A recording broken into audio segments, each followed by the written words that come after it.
I'm on. Oh, yeah. 700 miles to come do it, son. Stud in the bucket. 655.9. You're listening to the Point Click Fish Podcast. We bring you the best in fishing entertainment with interviews, how-tos, stories, food, fishing reports from the captains, teams, and celebrities that are all in the industry. And now, here's your host, Captain Jay Feemster and the Point Click Fish team. All right, Bryce, we're going to get things kicked off with our Point Click Fish Fishing Podcast show. We've got an awesome show again this week, Bryce. We have a lot of good shows here recently, and excited to get this one kicked off as well. Well, I'll tell you what, people ask for it, and we have delivered. I mean, last week we had Billy McDonough on talking about some great products from Lucas Oil. Then the weekend before, Captain Jesse McDowell with Goliath Grouper Fishing. And, Jay, don't forget our good friend Uncle Cracker talking about his love and passion for fishing. And, I think tonight we got another great show. I tell you, we're really excited. We're bringing back things home to North Carolina. Today we're going to talk about North Carolina billfish tournaments and Outer Banks bill fishing. That's something to where everyone looks to head to the Outer Banks to get that elusive blue marlin. Also there's a ton of other fishing out there, but it seems to be that bucket list fish for a lot of people. In fact, Bryce, a lot of people that we have on the show, they always talk about wanting to come to the coast of North Carolina and try to find that blue marlin. But when we started talking about this, we thought of the perfect captain to have on the show with us today. We're excited to have Kinston, North Carolina native. He's been fishing out of Hatteras since 1989. It's release sport fishing, docked at Hatteras Harbor Marina in Hatteras, North Carolina, Captain Rom Whitaker. Welcome to the show. Oh, thank you. I tell you, we were talking here before the show with you and getting an update from you on how things are going in the Outer Banks during the pandemic. What can you tell us about what you guys have been up to and what you're getting ready for as well? Oh, my gosh, Jay.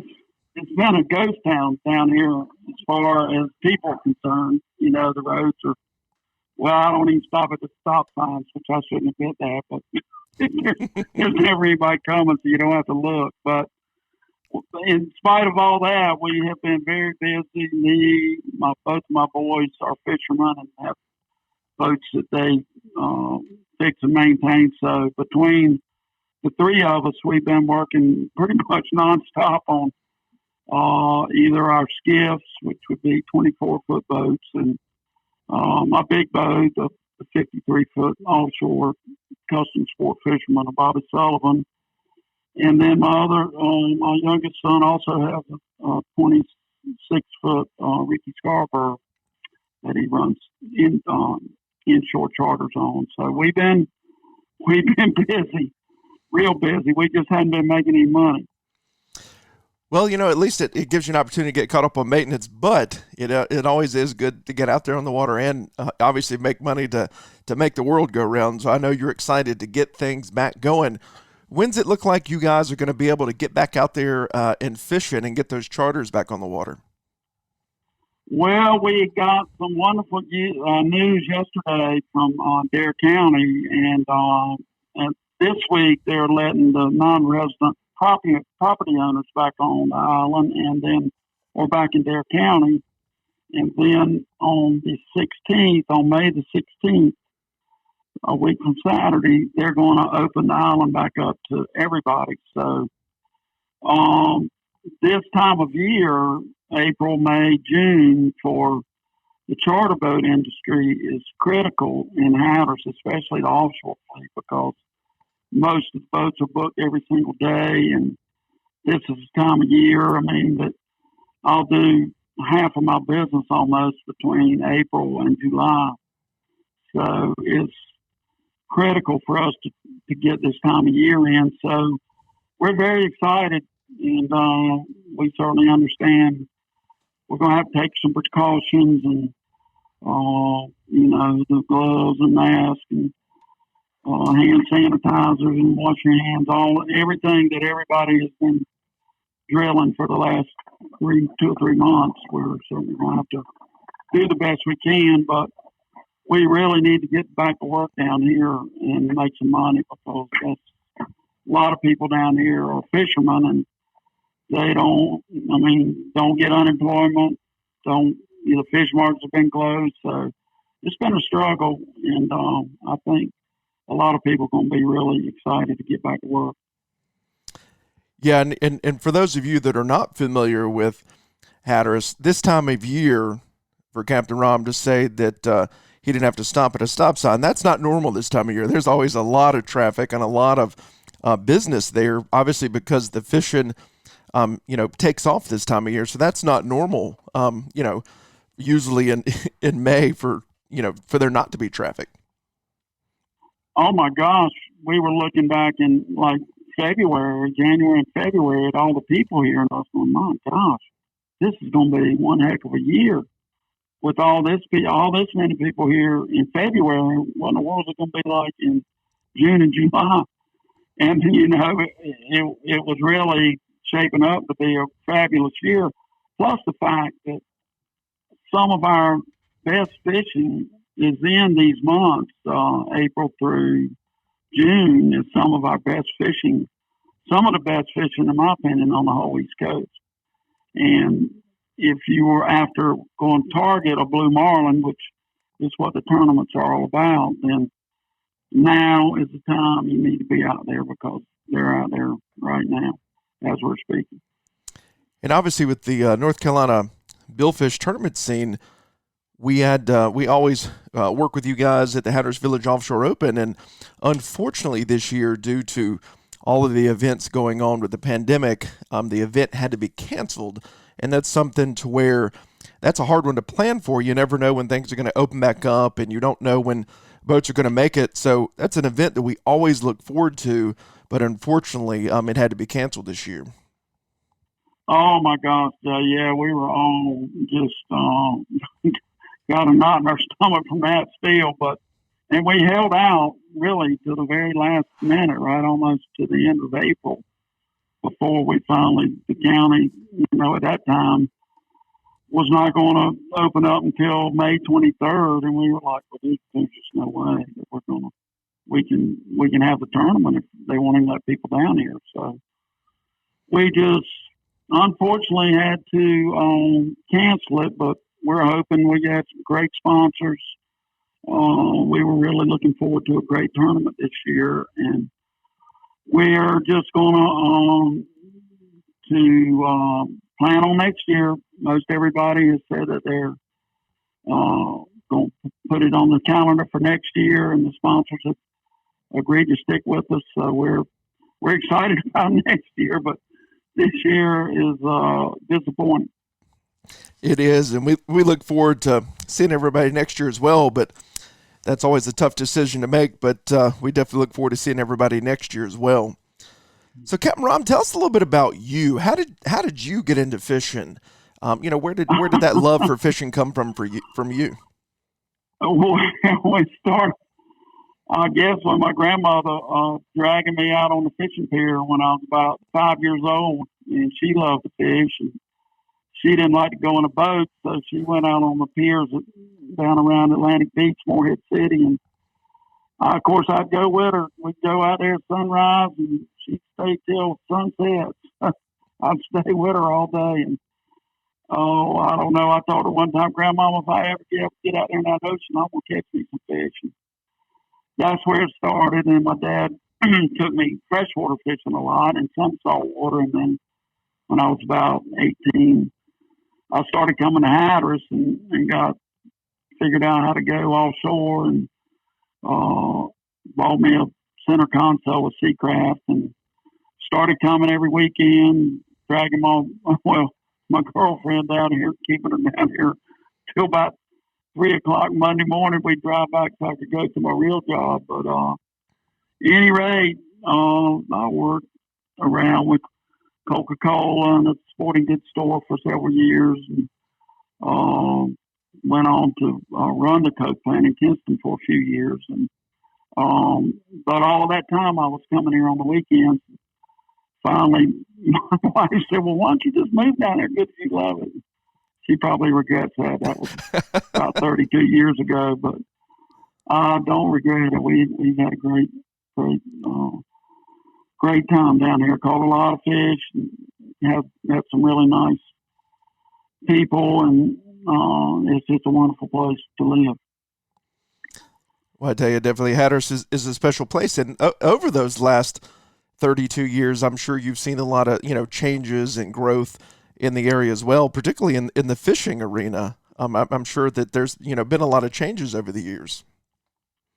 Oh, yes. It's just, you look at what we started fishing on down here and what is available now, and the technology, the electronics and that type of thing is just, you buy something today in October, it's already obsolete, or, there's some out there much better.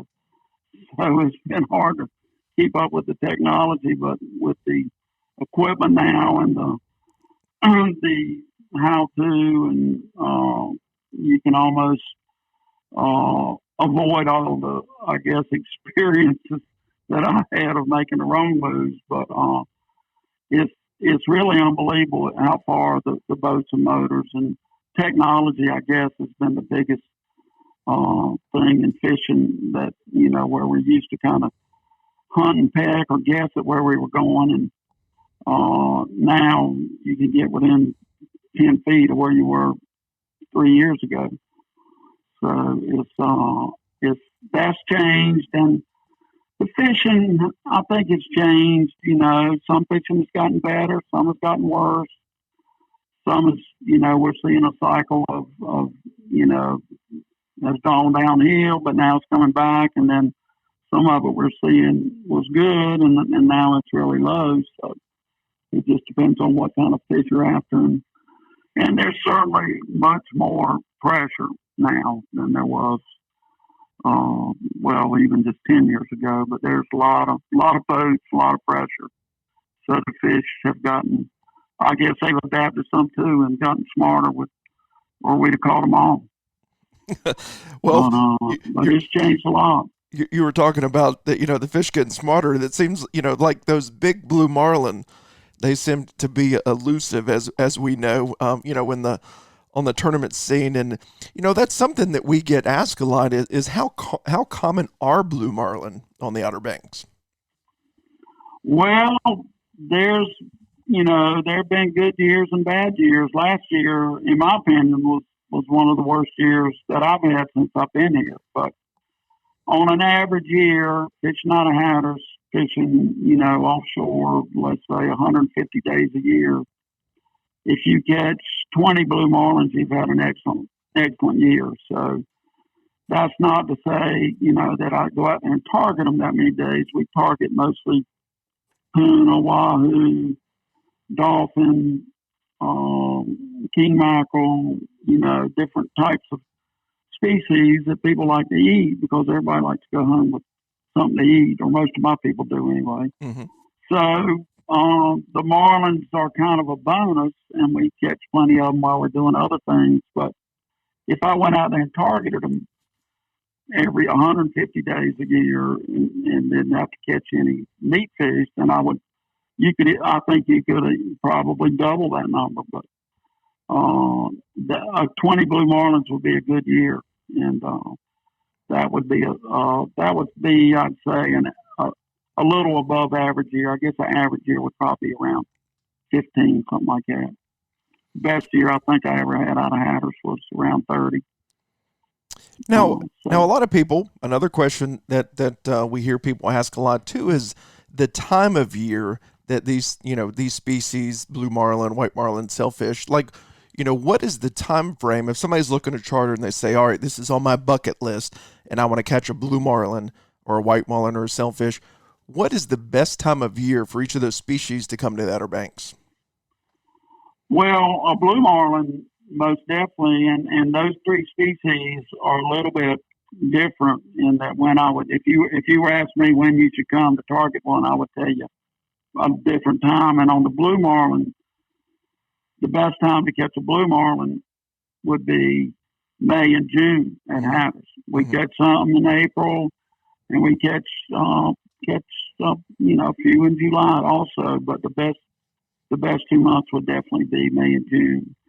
The white marlin, it comes a little later. The best time would be probably June and July, a few in August, and sailfish would be August, September, October, those 3 months. So they all migrate a little different patterns, and so and cold, if it's a real cold winter, you might move it back a little. If it's a mild winter, you might move it up a little, but that would give you a good basic time frame of when they would be here, in my opinion, most likely to catch them.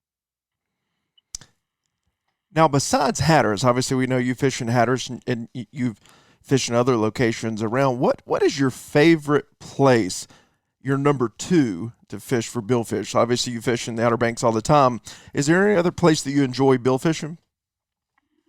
Well, yeah, I go to Bermuda every year, and I mean, that's world-class fishing over there. You're fishing over there. We fish big poles for big fish every day. So if you get a bite over there, it's usually a big marlin. I mean, it's usually a blue marlin, and it's normally a pretty good size one, 400, 500, 600 pounder. But so I really enjoy going over there. I only go for 4 or 5 days, but I also enjoy in the fall going up off Oregon Inlet. There's sometimes can be some world-class white marlin fishing up there, get 15 or 20 bites a day.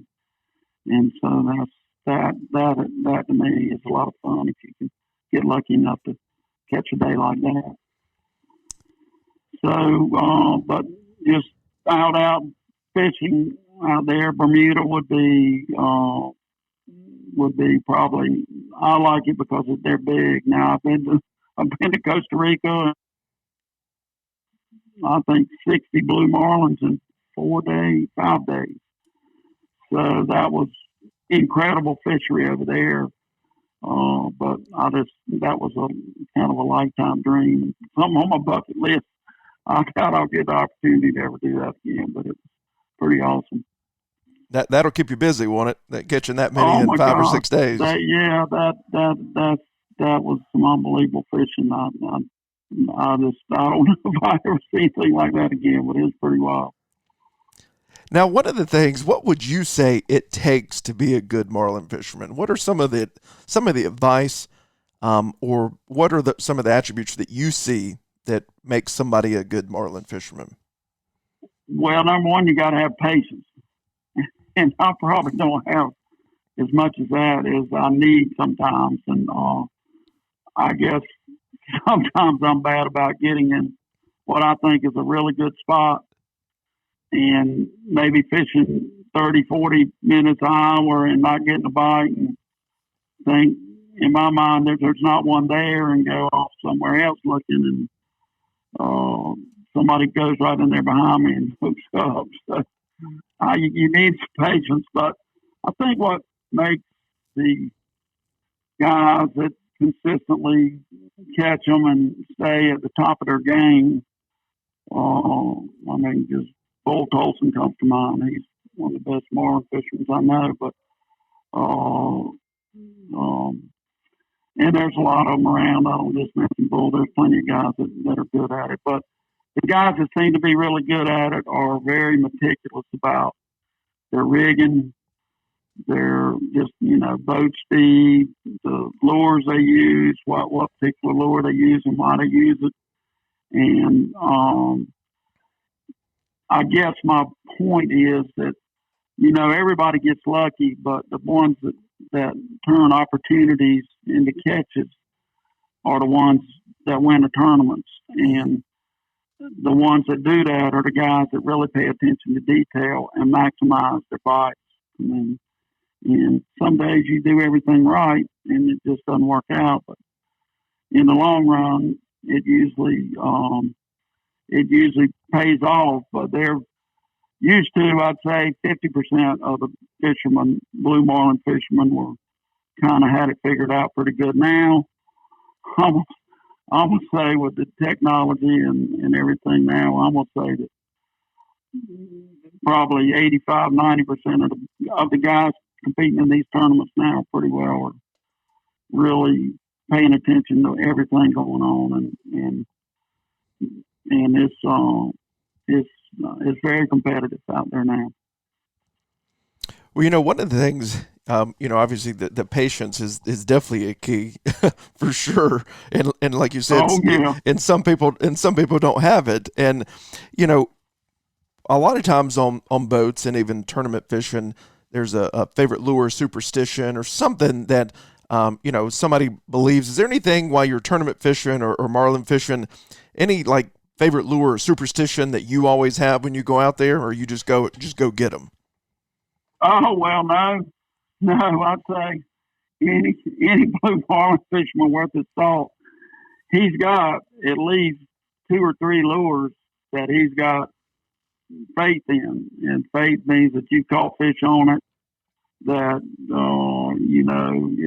it works. You just know it works. So you got to have confidence in what you got back there, or you're never gonna catch one. So I'd say yes, I definitely have particular lures that I pull, and sometimes you kind of start. Let's say if I'm pulling 5 lures, 2 or 3 of them are going to be lures that I put there every day, same place.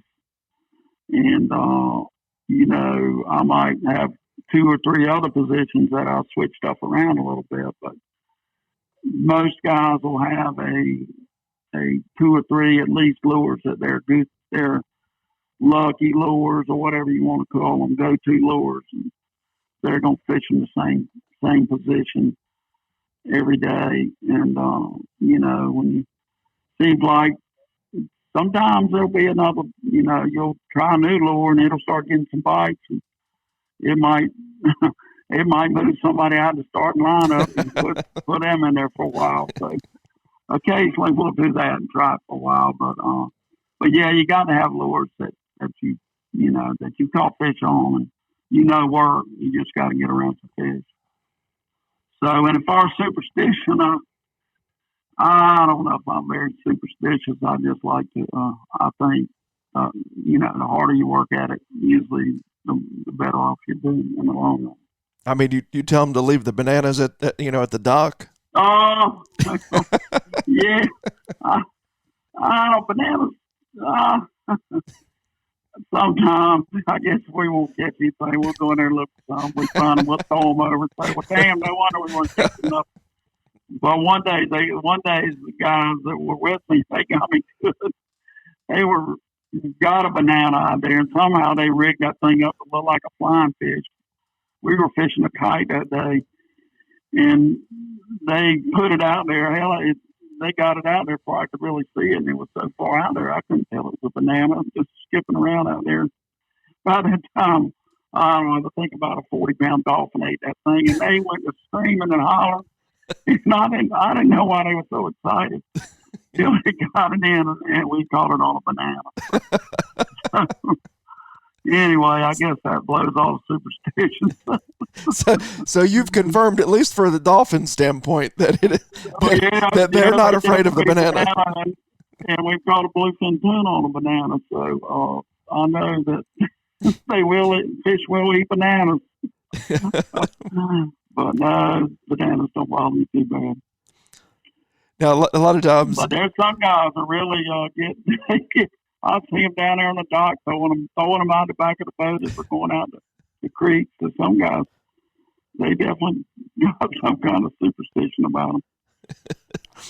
Well, a lot of people don't realize, how fast and how quick a lot of this stuff happens, on the boat when particularly a lot of these large fish hit. Do you have any favorite or memorable moments that, while you're out fishing or even tournament fishing, is there anything that stands out, a really cool story or an event that happened while you've been out there on the water? Oh, yeah. Yeah, in fact, I've got some scars on my hands and stitches and everything else from blue marlins that I tried to get a teaser or something away from them that I probably shouldn't have. And one particular day, I do remember it was slick calm, and you always remember the really big ones because they're still out there. But my son was with me that day, and it was slick calm, and fishing was kind of slow that day, best I remember. I think we caught some tunas that morning, but we were just trolling along there about middle of the day, and all of a sudden I saw a damn big blue marlin. I mean, I don't know if it was a 1,000-pounder, but it was one of the biggest ones I've ever seen. It was over 7 or 8, I know that. But anyway, it came up and went after the teaser on the port side of the boat, and it went after it. And of course, I saw it, and I started trying to yank that teaser in. It was a really big teaser, breakfast we call them, and they're big. I mean, they're almost as big around as a coconut or grapefruit, and it's a big head on it with a big skirt. And somebody had told me, "Dad, you need to pull that one. Them big ones like that thing." They were right. That big one loved it. So anyway, I was trying to get it away from her, and I was pulling it towards the boat, and all of a sudden she just kind of leaped out of the water and grabbed that thing. I just saw it go right on down her mouth. I said, "Oh, Lord." And so I tried to hold on to it. And I got stitches from trying to do that before. So finally I just said the heck with it and turned loose. And it ran all the line off my teaser reel.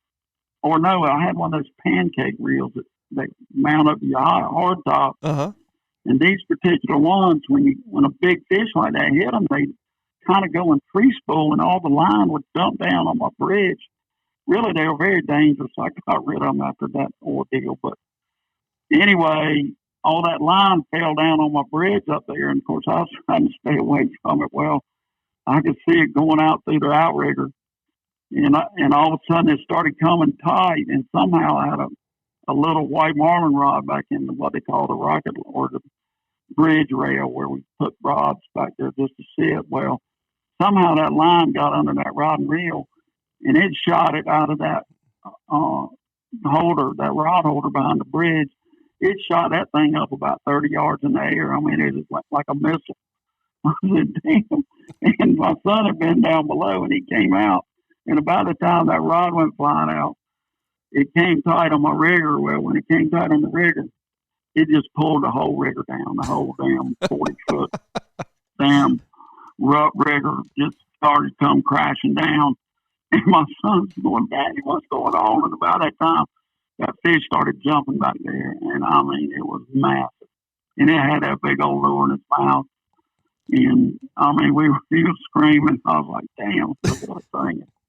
We were screaming, and somehow, when that fish tore right across the whole back of the boat, I mean, less than 20 yards away, just cut right across there. Well, all of a sudden, my bridge rod took off, which was a big 80 wide, and I mean, it was screaming out of line. I said, "Well, damn, that damn big marlin must have ate that lure." So I thought we had it on that rod. So I was all excited. I said, "We got him on here. We got her on here. Maybe we'll catch it." And pass that rod down, and it screamed out there about 200 or 300 yards. And all of a sudden, it quit going out so fast, but it was still real heavy. I said, "Well, man, something on there, but it ain't that damn big marlin." But anyway, we reeled it all the way back in, and somehow that big old teaser, somehow or another, the leader on it had gotten hooked in the hook of that lure on that other rod. And damn if we didn't get it back. And they're like $200 a piece. So we were glad to have it back. But it was a hell of a story. The ending wasn't too good, but it was a hell of a story. Well, at least you got your teaser, your lure back, right? Yeah, we got a teaser and lure back, yeah. So, but, it's those big ones like that really, I think in my lifetime I've seen 3 stories kind of like that. But other times, I tried to hold on to them and it just cut my hand or almost pulled the end of my finger off. So I got some scars from messing with them. Well, I tell you, there's no doubt there's some big ones out there, that's for sure. And even with some of these tournaments, we get to see how big some of them are, but there are some big ones out there, as you well know. Oh yeah, yeah. In Hatteras, normally that village tournament, we of course they keep excellent records on it. But if you look at the number of boats and the number of fish caught, the records will show it's the best blue marlin fishing in the U.S. as far as bites per effort, and the fish are not 200 and 300 pounders. They're most of them 400 pounds. Normally, it takes a 600-pound fish to win this tournament, and the winner in the release part of it might catch 3 or 4. So it's good fishing, good blue marlin fishing normally. Absolutely. Well, there's no doubt about it. Now, if somebody wants to find out more information or get in contact with you, Capt Rom, what's the best way for them to do that? Well, the name of my boat's Release, and HattersRelease.com is my website, and I have my Facebook, just contact information on there, or my number is 252-986-1031. So they can get up with me either on my website or call me direct. And I'd certainly love to take them fishing. And obviously with things opening back up on the 16th in the Outer Banks, now's the time to place those calls and reserve those days, because once things get back up and running, I'm sure those days will fill up quick if they're not already filled up. Oh, yeah, well, that's the thing about this time of year. Normally, before all this Corona stuff started, I'll be booked solid from like April 10th till July 15th.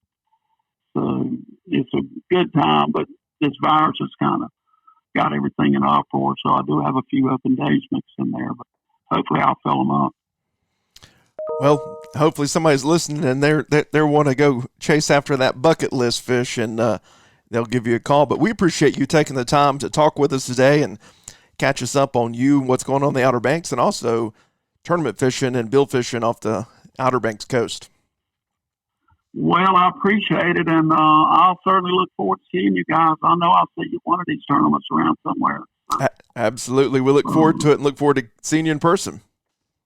Okay. All right. Thank y'all. Thank you. Price, as we wrap things up, it's awesome to catch up with Captain Rom Whitaker, Release Sport Fishing in the Outer Banks. That's one of the things we hear a lot as we go to a lot of these tournaments, and we do a lot of tournament coverage, is the legendary blue marlin fishing and bill fishing off of the Outer Banks. And to have somebody with over 32 years experience of fishing in the Outer Banks, he really sees it all.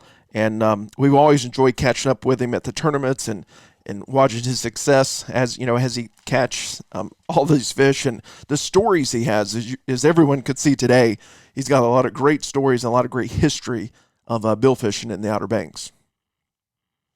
Yeah, what's interesting, if you've never experienced going to a billfish tournament, they are absolutely fascinating to go to, not only to see the boats, but you see the captains and you see all the mates on the boats. And it's honestly, they're very popular. They're very, what would you say, Jay? Very family friendly is what I'm looking at. And it's just it's a great event to go to, and the fish are beautiful. And let's not forget too, there a lot of these tournaments are on the conservation side as well. That we really protect these beautiful fish. They do. They have the North Carolina Governor's Cup in the state. Randy helps out with that as well to run that program. And one of the things, Randy and George, the Waymasters, as everybody knows here in North Carolina, but as our listeners know, we're based out of Morehead City, so a lot of these guys are friends of ours, and we've worked with them at tournaments for years, and we've really gotten to know them really well. And when we go to these tournaments, the family-friendly atmosphere, the live weigh-ins that people come to, if you can do it in person, that's really the time to do it. But with us, we're able to bring that content to people that aren't able to do it.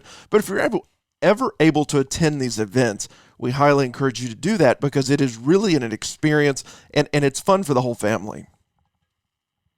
It really is. And not again, we're biased because we live in North Carolina and we love North Carolina fishing. To us, I mean, this is home, but we have some spectacular tournaments here. I mean, the fisheries in North Carolina, you know, we put it up against anybody in the world. I mean, the fisheries are amazing.